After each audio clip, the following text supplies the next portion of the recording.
بسم اللہ الرحمن الرحیم۔ عزیز دوستو اور معزز خواتین، ہم اپنے چاہنے والوں کو کیونکہ ان کے امراض سے متعلق ان کی رہنمائی کرتے رہتے ہیں۔ جہاں بے شمار امراض مردوں کو پریشان کرتے ہیں، اس طرح ہماری خواتین بھی بہت سارے امراض سے دو چار اور مشکلات کا ان کو سامنا کرنا پڑتا ہے۔ خاص طور پر وہ امراض جو عورت کی صحت کے لیے نہایت پریشانی کا باعث بنتے ہیں، اولاد کے حوالے سے پریشانی کا باعث بنتے ہیں۔ یعنی اللہ سبحانہ و تعالی نے عورت کی رحم کی صفائی کے لیے ہر مہینے مینسز کا ایک سلسلہ جاری فرمایا ہے، جس سے اس کا رحم اس قابل ہو جاتا ہے کہ بچوں کی ولادت ہو سکے اور عورت خود بھی صحت مند رہتی ہے۔ جب عورت کے مینسز کا سلسلہ کسی وجہ سے رک جاتا ہے تو یقیناً اس کے لیے صحت اس کی بگڑنا شروع ہو جاتی ہے اور اولاد بھی نہیں ہو پاتی۔ اس کے لیے آج میں بہت ہی سادہ اور آسان سا جن خواتین کے مینسز رکے ہوئے ہوں، پہلے تو اس کی وجہ معلوم ہونی چاہیے۔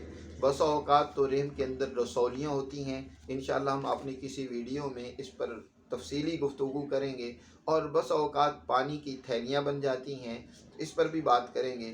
لیکن بعض اوقات جو آج کل خواتین کے رحم میں گرمی خشکی کی وجہ سے سوزش ہو جاتی ہے، بہت زیادہ چٹ پٹی مسالہ دار چیزوں کے استعمال کرنے کی وجہ سے رحم کے اندر سوزش ہو جاتی ہے، اور اس کی وجہ سے بھی رحم کا آنا بند ہو جاتا ہے اور خواتین کا جسم پھولنا شروع ہو جاتا ہے، جسم موٹاپے کا شکار ہو جاتا ہے۔